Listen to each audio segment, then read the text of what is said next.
Undercover CEO orders a meal at his diner. He stops when he hears the waitress crying in the kitchen.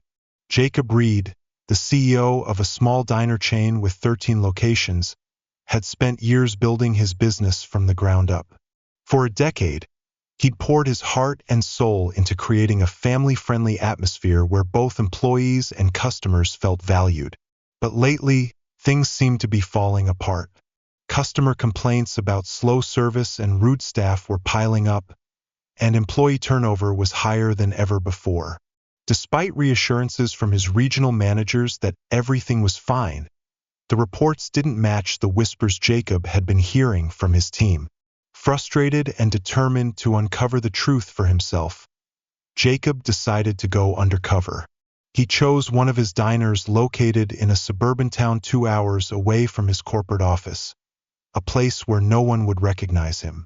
To make sure he blended in, Jacob grew out a scruffy beard, swapped his tailored suits for a worn hoodie and jeans, and wore a pair of thick-rimmed glasses.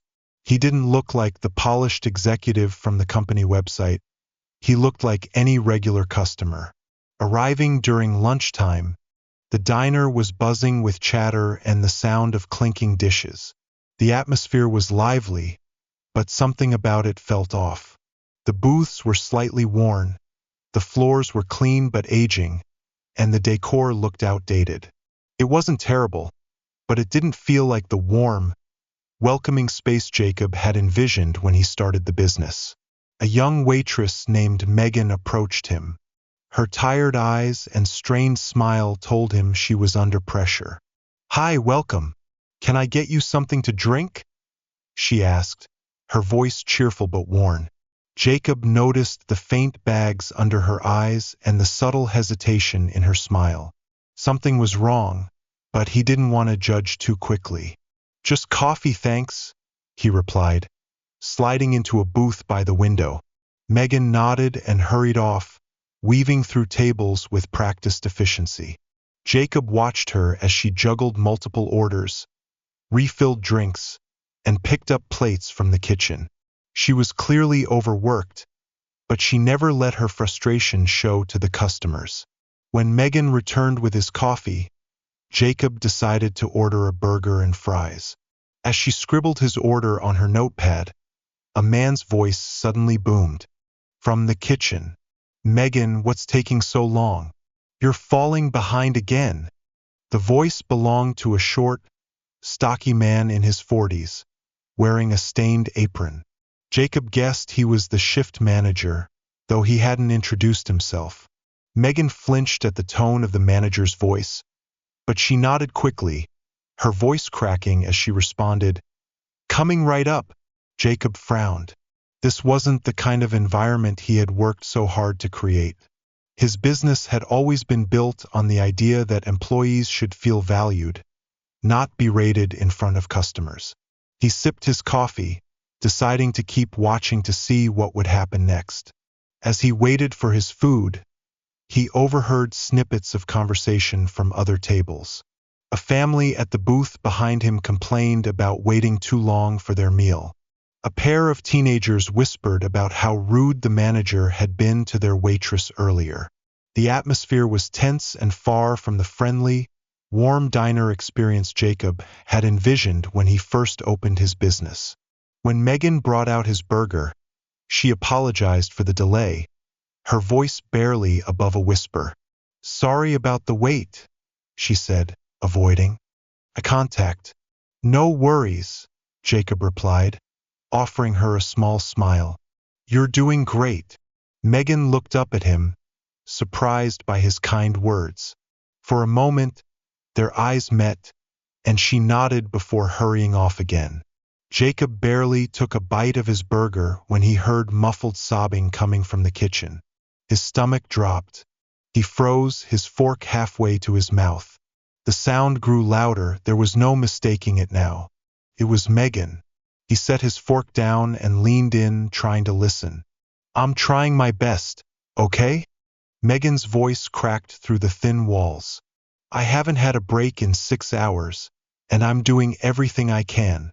The manager's voice cut in, dismissive and sharp. If you can't handle the pressure, maybe you're in the wrong job. We don't have time for excuses. Jacob's stomach turned. He couldn't sit still. He slid out of the booth, leaving his half-eaten burger behind, and walked toward the kitchen door. What he saw inside made his chest tighten. Megan stood there with trembling hands, wiping her eyes with the back of her sleeve. The manager was looming over her, arms crossed, his face twisted in frustration.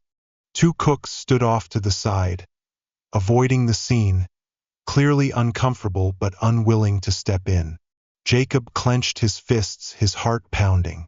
This wasn't the company he had built. Is there a problem here? Jacob asked, his voice calm but firm. The manager turned, startled.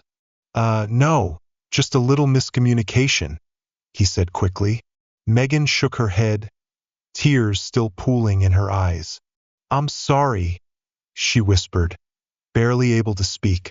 Jacob looked at her, then back at the manager, but he didn't reveal who he was just yet. She looks like she needs a break.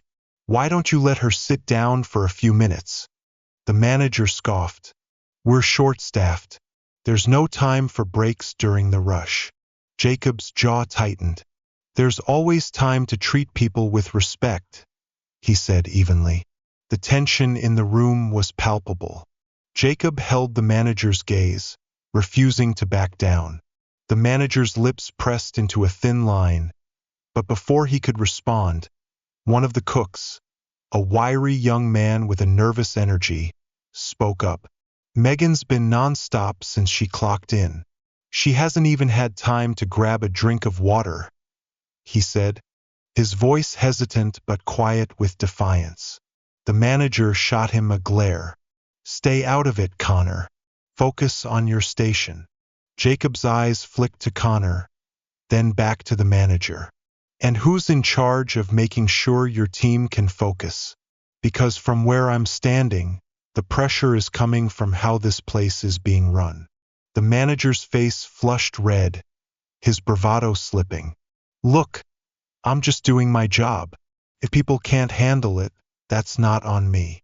Jacob's gaze hardened. We'll see about that. Megan, still wiping her eyes, looked at Jacob with confusion and a hint of gratitude. I'll be fine, she muttered, though her voice wavered.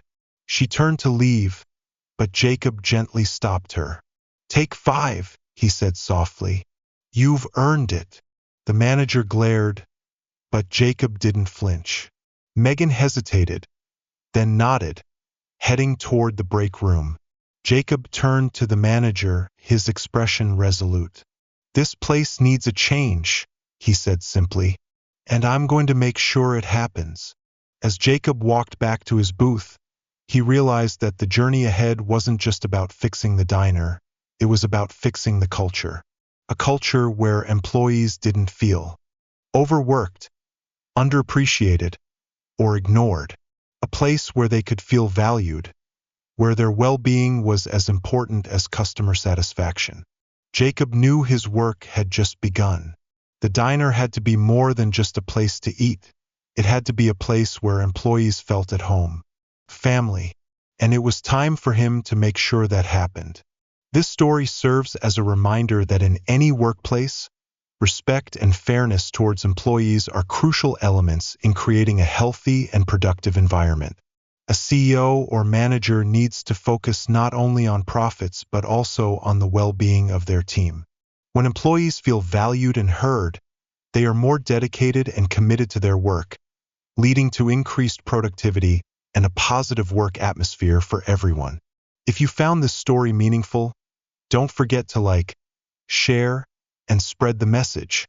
Leave a comment below about your experiences with respect or lack thereof in the workplace, and what changes you believe should be made to create a better environment. Subscribe to my channel to stay updated with more stories and life lessons shared every week.